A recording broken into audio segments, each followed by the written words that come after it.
What a banger of a day. Unbelievable stuff is happening. Jerome Powell, this guy right here, is just pounding the market over and over again. Now, some of you are very, very excited because he is pausing rates. I'm giving away the end of the story here. But if you continued on and read into it, they want to raise the rates a lot more during this year. It's a very hawkish pause. So let's get into it because, man, I gotta go over this with you. He gave a very, very long presentation.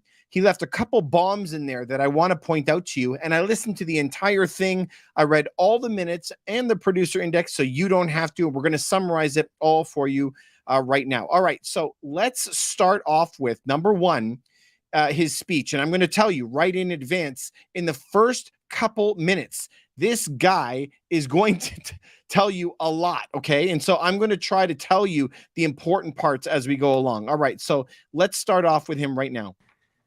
We understand the hardship that high inflation is causing, and we remain strongly committed to bringing inflation back down to our 2% goal. It has to come to 2%. Price stability is the responsibility of the Federal Reserve.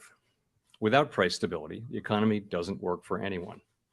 In particular, without price stability, we will not achieve a sustained period of strong labor market conditions that benefit all. Okay, now here come the big ones. Since early last year, the FOMC has significantly tightened the stance of monetary policy. We have raised our policy interest rate by 5 percentage points, and we've continued to reduce our securities holdings at a brisk pace. We've covered a lot of ground, and the full effects of our tightening have yet to be felt. In light of how far we've come in tightening policy, the uncertain lags with which monetary policy affects the economy, and potential headwinds from credit tightening, today we decided to leave our policy interest rate unchanged. Okay, so I got to stop you right there because these are all of the bombs. Did you catch all of those things that he threw out there? Because I think that they're super, super important. Let me help you break them down. Okay, the first thing that he keeps talking about is the lag effect. Did you hear that word? You're going to hear this over and over again. The lag effect. It takes up to 18 months after the last lag actually hits for it to happen. He said this all in the first minute. Okay, second thing, he is dumping securities. So number one, when you hit the economy, number one, by higher interest rates, it smacks the economy hard, okay? Second step, though, they are selling their securities, okay? So they're tightening their books. This also puts a drag on the economy, two drags at once, 1-2 punch, okay? So he keeps talking about that, but then he mentions credit tightening. Now, I hate that the Fed always uses all of these fancy words. It's not just them. The European Central Bank, Bank of Japan, Bank of Canada, all of them are always saying the same thing. What does that mean? That means that they are not lending to people anymore. Me and you, that when we go to the bank to get a mortgage, they're like, well, before we wanted a 700 credit score. Now we want an 800 credit score. Last year, we wanted you to make $75,000 a year. This year, we want you to make $250,000 a year for the same mortgage. That's credit tightening. They're increasing their standards, okay? That's very, very important. Also, he goes on and he drops a couple other bombs. So I just wanted you to understand those ones that he's starting off with, okay? Now, let's continue with this guy because I feel it's a doozy, okay? All right, let's continue. And to continue to reduce our securities holdings.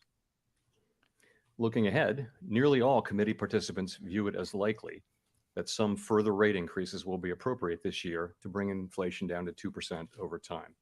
Okay, so big time, you got to hang on to that. What is he telling you that's going to happen? All the committee members are saying later in this year they have to raise rates. And he wants to save it to the very end before he's going to bomb you with that information. So he's like, we will pause for now, but it's going to get a lot worse a little bit later because all of the indicators that they're looking at right now, they're not doing it for them. It's not enough. They need more pain. Unfortunately, I mean, that's just the way it is. All right. So let me continue on. So going to raise rates farther. All right. So let's go to the next point that I have for you at 240. Easing and job vacancies have declined so far this year. While the jobs to workers gap has declined, labor demand still substantially exceeds the supply of available workers. There are too many jobs. FOMC participants expect supply and demand conditions in the labor market to come into better balance over time, easing upward pressures on inflation. Okay. I mean, you guys, they speak their own language, right? Their own language always has these weird new things that you have to kind of understand what they're saying. They're saying that wage spiral or wage growth is going down. What that means is people are getting poorer. They're not paying you as much on your salary. Number two, they're saying there's too many jobs out there, and they expect the labor market to soften. So you and I, tell me what that means. Soften. It means a lot of people have to lose their jobs. And so how many in Canada? They want 200,000 people around to lose their jobs to come into balance. The United States, 2 million people to lose their jobs to come into balance. You tell me, what is the effect when 2 million Americans, 200,000 Canadians all lose their job? I mean, nothing good. Honestly, like you tell me, nothing good can come from that. Okay. So let me continue on to my next point right here. CP for total PCE inflation is 3.2% this year. Oh, hang on. 2.5% consumer price index came in at 4%, and the change in the core CPI was 5.3%. Inflation has moderated somewhat since the middle of last year. Nonetheless, inflation pressures continue to run high, and the process of getting inflation back down to 2% has a long way to go. The median projection in the SEP for total PCE inflation is 3.2% this year, 2.5% next year, and 2.1% in 2025. Okay, you got to know that, you guys. Very, very important for you to know that. So he is saying that these rates are going to stay a lot higher for a lot longer. This is what he's saying. Okay, so he is saying we are watching our inflation numbers right now. Our inflation numbers are super, super important. What are they? And the CPI came in at 4.4, much hotter than they want. And core inflation, which has no energy and no food included in it, which is crazy. What kind of alien doesn't use fuel and food in their life? But even core inflation, which is like services, 4.7, double what they want, more than double what they want.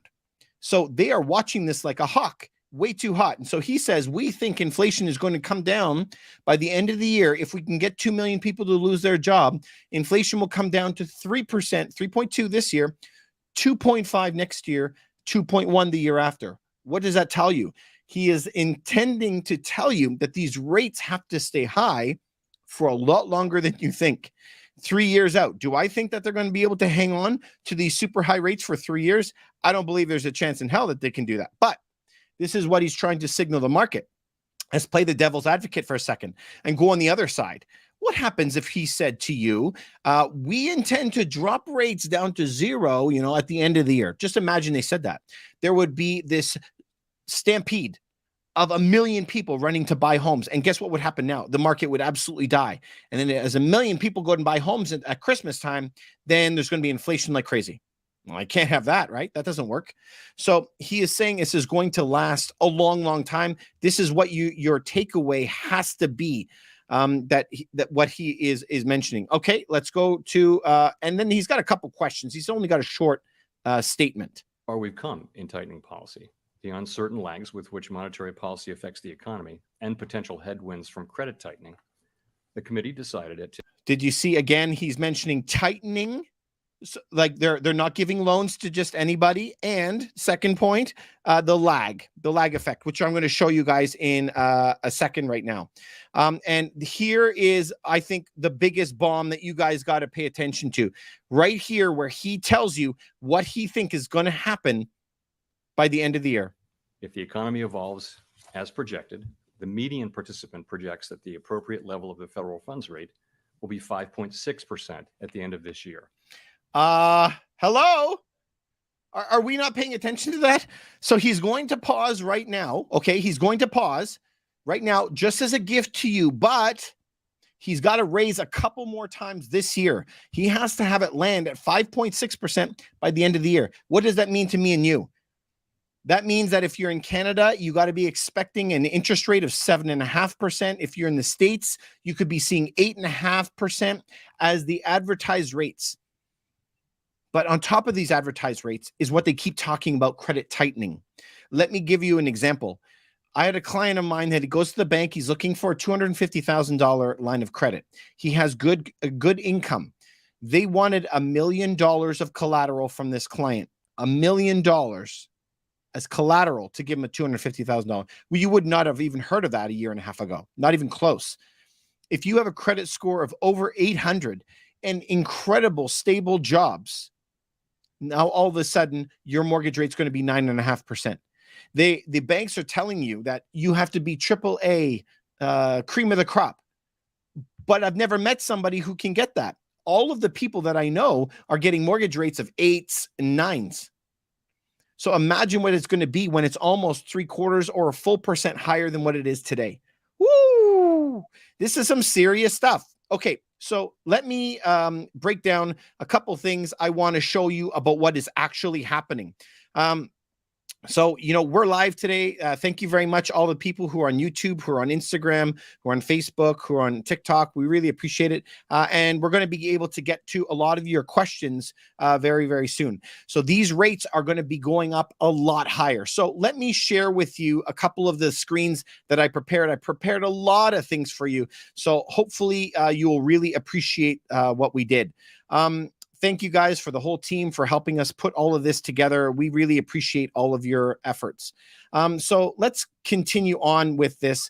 If we want to go and take a look at the producer price index, when we are driving a car, we like to look out the front of the window. We don't like to look behind, right? We don't look out the rear window. We only check every now and then. CPI inflation or consumer price inflation is looking out the rear window. What happened in January, February, March? Producer index is what are the producers making. So when we look at the producer, a lot of people are looking forward and to see where this is going to be moving in the next few months. One thing that you can see is as these producer indexes, look at this, they were as high as 17, 18% a year ago. And as these interest rates have been crushing them, we can see that it's having its effect. And producer index now, starting this spring, started going just below zero. This is very, very predictable. We're expecting this. But why would we not only look at CPI inflation? And I think it's important that you ask that question. If you continue down in the minutes, you don't have to. You could just do it with me. It talks about the CPI, which is looking backwards, and PPI in the forward. And it says that PPI or producer index, remember, it's people that are making things in the States. It excludes all imports because they're not making them. Well, that's a big thing. Canada and the States import a ton of crap. Also, if we look at CPI, the largest, the most heavily weighted item is equivalent rent. Of course, we're not producing rent, right? So it doesn't include it. So this is just one window that you have to look at. Okay. When we're going to be looking at bonds, that's a separate thing. So this is closely tied with your mortgage rates. If we want to go back to year to date, we want to look and see where they are predicting that rates are going to go. And look at them. They were predicting that's going to go up. As of May 11th, they already knew that Canada was going to start raising rates again. And so look at the smart money knew this, and it started taking off long before last week when they actually announced that there was a rate. So if you want to know where rates are going, pay attention to the 5-year government bond, whatever country that you're in. If you want to look at the gilt market in the UK, or you want to look at the treasury market in the States, it's the same thing. So if we look at the United States, they peaked at 7% average 30-year fixed rate mortgages if you go back in time. But now they're going to be getting close to that again. In Canada, we don't have that, actually. In Canada, we got this weird thing where we can't lock in our rates for 30 years. In Canada, what we do is we lock it in normally for 5 years, or we just might be variable, one or the other. So let's take a look at what is happening in Canada. But this should just be flagging what a lot of the other countries are doing. Remember, the United States is the king of the world when it comes to finances, all right? The sun sun never sets on the United States in the financial world. But we have something called the yield curve inversion when it comes to the treasury rates. If you lend money to the government for 10 years, you expect to make more money if you lend it to them for 10 years than if you lend something to one. I mean, you're taking on more risk. So when it comes to fixed rate mortgages and variable mortgages, this 5-year fixed rate security blanket that you get, that comes at a cost to have a security blanket. But look at it now. It's so inverted. It's disgusting. It's unbelievable. How can it be a full percentage point more for you to go on variable? What I can tell you is that this is a sign of a very sick market. It is not healthy. There's something very, very wrong with that. If we continue and look at Canada, Canada was extremely arrogant back in the beginning of the year where we paused rates a couple times. If you pause rates a couple times and don't follow the states like you're supposed to, you can see in March and April, they decided to pause 2 times, and then they got a lot of egg on their face right here as they had to raise the rates again because they are stuck. They have to follow the United States. When we take a look at the states, they nonstop up, up, up. Every step from last year, 10 rate hikes in a row. Canada only did 8 in a row and then decided to pause, and now they got that egg on their face. So they're going to have to catch up to where the United States is. 4.75 is where we're sitting at right now, and the United States are sitting at 5.25. They have to catch up to that. That's where they got to go. So let's see, guys, if we want to see what is going to happen with real estate. This is the number one question. You guys know that I sell real estate and I invest in real estate. I'm a real estate broker in Toronto, but we invest all over the place. So if we take a look at a loan here for $1 million, $1 million at 2% last year for 25 years, it's a $4,200 payment. People's salaries have not changed. It's the same, $4,200. Look at what you would have to be at a 7.5% mortgage. You would have to have $575,000 home to have a $4,000 mortgage. And so that is the difference. You need to have home prices adjust or salaries adjust, your choice, one of the two. All right, so let's continue on. If we take a look at the risks, Canada right now is the highest risk country at a threat for home prices to actually go way, way down. The United States is sitting way down in 6th place. A lot of the countries at the bottom that don't have as much risk are places that you would not be thinking of. Slovenia, Slovakia, Italy, so forth. Hungary. You wouldn't think normally of going there. But this is looking at the country as a whole. If we take a look at just the United States, for example, and we removed New York, San Francisco, Chicago, Miami, Atlanta out of the picture, it's a completely different map. Canada, if you just removed Toronto and Vancouver out of the picture, the whole country's numbers would change. The punishment is mostly going to come in these big, overpriced, bloated places. That's where it's going to get hit. So how long? They keep talking about the lag effect. So please go to Investopedia and look up response lag. I always bring this up. It takes 18 months from the last interest rate hike. So we are not even close to that. We're going to be seeing this over the next 18 months from now. And this is what the government keeps on talking about. If we want to look at the consumer price index that just came out, it is actually very, very hot, 4%, very, very hot. It is not getting any better any sooner. All right. So you guys, I tried to make it very, very easy for you. And I wanted to narrow it down so that you guys have an idea of just let's break down the main points that you really need to pay attention to right now so that we know exactly where we are and exactly what you have to do, okay? This is where we're at. The full effects have not been felt yet. The full effects have not been felt. And this is what I'm talking to you about, the lag effect. That lag effect is 18 months since the last rate hike. Please remember that. This will continue to push the markets down. 18 months from the last rate hike. And they're mentioning that there's 2 more rate hikes this year to come. Canada has 3 or 4 possibly to go. So if that's going to happen, we got to, from the last rate hike, count 18 months out from that, and you're going to see what's going to happen. I have a graph to show you in a second. A credit tightening is happening right now. What is credit tightening? No loans, meaning no mortgages to anybody. I can tell you exactly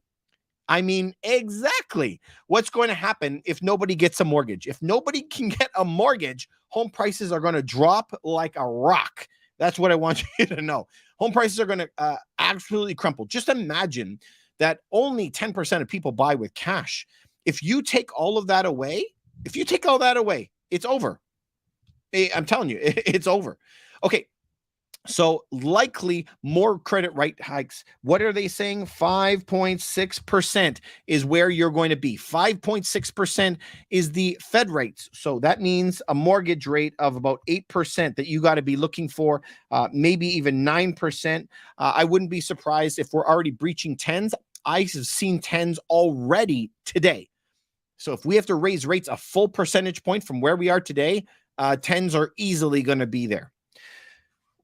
Other points that the Federal Reserve or Jay Powell right here keeps talking about is salaries are slowing. So as salaries are are flattening out, people are not getting raises anymore. But he keeps mentioning that there's too many jobs. So I just want you to think about this. If there's a lag effect, that's going to push home prices down in the big cities. Big cities. I'm specifically pointing out cities over 1 million people. If there is a lag effect, it's going to hurt big cities. If there are no loans, it's going to hurt home prices. If the rates are going to go to 8-9%, it's going to hurt home prices. If salaries are not growing, that's going to hurt home prices. Too many jobs. In Canada, they want 200,000 jobs to be lost. In the USA, they want 2 million jobs lost. You tell me what's going to happen when that many people can't afford their mortgages. Honestly, I mean, I don't have to be a genius just to figure that one out, right? Honestly, it's not going to be very, very good. So where are we sitting today? They said very flat out, 4.4% inflation today, and core is 4.7. This is services, okay? So where do we have to be? You guys hear it on the news every single day. 2% is where we have to be. 2%, 2%. He just says it every single day over and over again. So where does he expect this to be? 3.2% in 2023. He expects 2024 to be 2.5%, and this at 2.1%. You don't have to remember this. That's a pile of malarkey. You don't have to remember that. What you got to know is that these rates got to stay higher for longer. And they're expecting this massive increase to 5.6 by the end of this year. That means several more hikes that are going to be coming. Will that mean a July rate hike? Most likely. Most likely it's going to be. So let's take a look at how this behaves. When we are looking at this green up here, this is homes in dollars, okay? And down here, this is the rate. As you see those rates come up and up and up and up and up and up, all the way up, home prices resist it. They resist it and go, you can't be serious. You can't be serious. You can't be serious. And then once it starts getting to the top, then prices start aggressively coming down. But they usually are, the governments are not proactive, they're reactive. So as home prices are crashing and the economy is going into serious doo-doo, then they're going to start see these rates are getting lowered. And then you're going to see a delay before home prices start picking up. There's always a delay, always in homes. So core inflation, what they're talking about, they're saying it's flat. There's no progress. It's been 5% for month after month after month. So which also tells you they got to be staying on it for a while. So let's just say we're going to take an example. Let's just say I personally, David, myself, I'm clearing $4,000 per month on my salary. Now the bank over here, not Bitcoin, the bank is saying, David, here is the rule. 30% of your salary can go towards housing. Guess what? That's what the law has been forever. That's how banks operate. 30% of your salary can go to housing, period. 30%. All right. So what happens if your mortgage is 1%, David, like it was, a year and a half ago? Well, the bank says 30% of your salary can go to housing, David. Oh, David, well, what happens if it was 1988 and mortgage rates were 20%? What about then? Well, banks are going to tell you, 30%, David, is the rule. They don't care about what the home price is or what the interest rate is. What they care about is that you never go past 30% of your income to pay for your home. The rule doesn't change. We change. Prices change. Our incomes change. but their rules of 1/3 of your income from housing don't change. So if you can follow this rule, you're going to be okay at the end of the day. And here is what you got to remember. Either housing has to drop 40% to counteract that, or you have to get a raise of 40%. So you tell me which one is more likely. Either home prices got to drop, or you're going to get a 40% raise. You tell me. I don't know. I can tell you that they're mentioning right now in these same talks, right? Guys, this is very, very serious. We're in a lot of doo-doo. This has got to continue. And so they're going to say, well, there's no more raises. Even the Federal Reserve, Jerome Powell himself is saying that wages are stagnating. So where is the 40% raise? There's only one other solution. Do you remember when we were looking at the prices for those properties? Let's try to jump back into that because I want to make sure that we were on the same page. When we were looking at that calculator, it was telling us what those loan values are. So for you to have a $4,200 payment last year and a $4,200 payment this year, which means that you have to be clearing $12,000 a month, which already, who does that? Home prices would have to drop from $1 million all the way down to $575,000. What is that? That's a 43% drop in prices for the payments to stay the same. Now, what happens if this goes up even higher? Then that means home prices got to drop. This is how. So when you guys look at these stories of, oh, way back when your parents bought a house, blah, blah, blah, interest rates were 20%. Yeah, but home prices were way lower. You could never, if interest rates went to 20% today, I can tell you already, home prices would drop to the floor because nobody could afford it. But there'd be a lot of mayhem in the middle. All right. So let's go back. I have two more things, and then I'm going to take some questions from you, okay? Two more things I want to share with you that I prepared, and I think they're honest questions that he's talking about, okay? Honest questions that he wants to let us know about what he thinks is going to happen in the future. These are the reporters that are mentioning it. So let's go to the first one, 2230, and he's talking about the bond rates. Remember, I just showed you the bond rates a couple minutes ago? Let's take a look at what he says. That's what we want to see. Of course, that's what we want to see. And I think it's also, we understand that there are lags, but remember that it's more than a year since financial conditions began tightening. I think the reason we're comfortable pausing is that we are still, much of the tightening took place over last summer and later into the year. And I think it's reasonable to expect those lags to come into effect. Yeah. Here. So this one. It's a challenging thing in economics. It's sort of standard thinking that monetary policy affects economic activity with long and variable lags. Of course, these days, financial. Did you hear that? That policies are affected with long and variable lags. It takes a long time, a year and a half, okay, for you to feel the pain. We're not even there yet. Conditions begin to tighten well in advance of actual rate hikes. So if you look back when we were lifting off, we started talking about lifting off. By the time we had lifted off the 2-year, which is a pretty good estimate of where policy is going, had gone from 20 basis points to 200 basis points. So in that sense, tightening happens much sooner than it used to in a world where news was in newspapers and not on the wire. So that's different, but it's still the case that what you see is interest-sensitive spending is affected very, very quickly. So housing and durable goods and things like that. But broader demand and spending and asset values and things like that, they just take longer. And you can pretty much find research. Did you hear that? I mean, like, I don't know about you, but it kind of jumps out at me like a ton of bricks. So he's talking about assets and purchases. So let me break that down for you.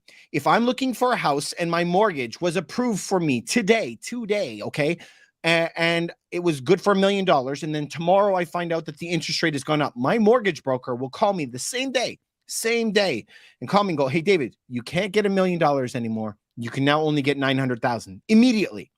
So for buyers, it is immediate. And that's what he's saying.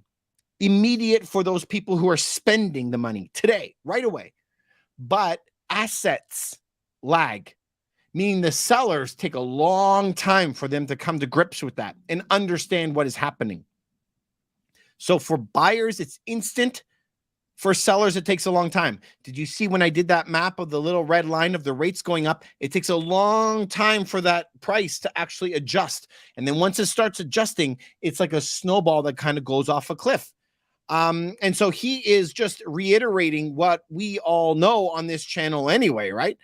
This is what we follow. Okay, so last one. Thank you very much for your patience, guys. He's just telling you what you can look for. What should you look for if you want to know where he's going to go next? And he actually says it in here, where to watch, the next thing to watch. Okay, listen to him. Forecasters have consistently thought that inflation was about to turn down, and traditionally, typically forecasted that it would, and been wrong. So I think if you look at core PCE inflation overall, look at it over the last 6 months, you're just not seeing a lot of progress. It's running at a level, There you go. He said it. Core CPE. So just go look at core inflation. He says, if you look at it at the past 6 months, it's flat. It's not moving at all. And that's what we see. Core CPI is services, right? It's not energy, because that's very volatile, they say. So it's just mainly services, and that inflation isn't moving. So even more fire for them to say, we're going to keep the rates higher for longer and raise them more in the future. So if you really want to know what is happening, go look at the producer price index. Number one, go look at core inflation, because these guys absolutely love it. And go watch what the job numbers are. They want more people to drop their jobs. So, I mean, sheesh, crazy, absolutely crazy, you guys. All right. So, I'm just going to read through a couple comments. If you have any questions for me right now, I'm happy to answer them. It was a while that they were protecting the 0.5%. Cynthia is saying, yeah, interest rates will keep going. Eyes purple, crying. Yep, people are going to be very, very upset. So 5.6% is not where it's going to end. I mean, that's just the bank rate, the central bank rate, or the Bank of Canada rate. We're talking about much, much higher if that continues on. Is it a bad time to sell in Toronto? No, I think it's a great time to sell in Toronto. It's absolutely fantastic. I would not be waiting till the fall at all. You should see the amounts of pressures. This is for Art Landscapes on YouTube. You should see the amount of pressure that is building up behind this monstrous move. I think it's a good time to sell now that interest rates have gone up in the past since May 11th. As those rates have been going up, now what are we facing? We're going to be seeing that price turn. The only reason that the prices went up is because Silicon Valley Bank and those other banks actually collapsed, and then they lowered their commissions. They were scared. It doesn't mean that we're over the hump. It means that banks were scared. And now that that is going away, I think it's a fantastic time to sell. If you're thinking of selling, you guys know that that's what I do. I'm a real estate broker in Toronto. You can go to sellhigher.ca. Sellhigher.ca is where we sell properties. You can go there. It's absolutely free to hook up with our team. If we want to look over, this is live on Facebook and YouTube and TikTok as well. I just wanted to see if anybody had any other questions for us. Yeah, a lot of people cannot afford more than $500 more a month. And that's right. And the pain is going to be continuing on the majority of people as these rates are going to be staying higher for longer. So I don't want anybody to suffer. And this is what I always tell people is once I meet somebody and I know them and say whatever their name is, and I'm talking to her and she's like, I got to sell my house. I'm talking to him. He's like, I got to sell my house and I'm hurting. I don't want individuals to get hurt. But on the other side, for the people who are really long-term investors, we are also coming up to a time that is going to be fantastic for those people. And I think that there's fantastic opportunities to open businesses and to buy properties at opportune times. We're going to see prices come way down. And if you can just time the zone, you can never time the month. But if you can time the right year, for example, where home prices are down good enough and rates are going to come down as well, you're going to be able to pick up deals, of the past decade. And this does not come by many times in your life, 2-3 times. And so I think the best times are coming ahead for me. And I've been preparing for this for a long time. So I'm super excited. I'm super happy because all of this stuff is what I've been preparing for, So it's going to be great for a lot of people. I understand from the USA, but does this apply to Canada? people in Canada don't get it. Of course. So you guys always talk about this. We always have to pay attention to what is happening in the United States. The United States is the king of the world when it comes to finances, and we have to follow them all the time. That's what we got to do. If we don't follow the United States, then we're going to be in trouble. So if you take a look at the Canadian rate, we raised 8 times in a row, paused, and it was our mistake. And our dollar got punished because of that. So our dollar went down in value when we paused, and the US dollar went even higher, which costs us more in imports. So if we look at the United States raised 10 times in a row now. Hawkish pause telling us that they are going to raise it probably 2 more times this year. So we should follow whatever the United States does. Number one, we're their largest trading partner. Number two, they're the world reserve currency. So whenever we are a little cocky and try to pause the rates like they did in March and in April, if we do that, we're now setting ourselves up for a little bit of pain because our dollar gets pummeled. So that we need to follow. We need to actually catch up if I was going to give a piece of advice. All right, you guys. Well, thank you so much for coming on. Thank you very much for always supporting the channel. If you're looking to sell your property and you do live in Toronto, you can always reach out and contact me. Otherwise, thank you very much for supporting us. Thank you very much for following the channel. Please consider subscribing, hitting that notification bell, and we'll talk to you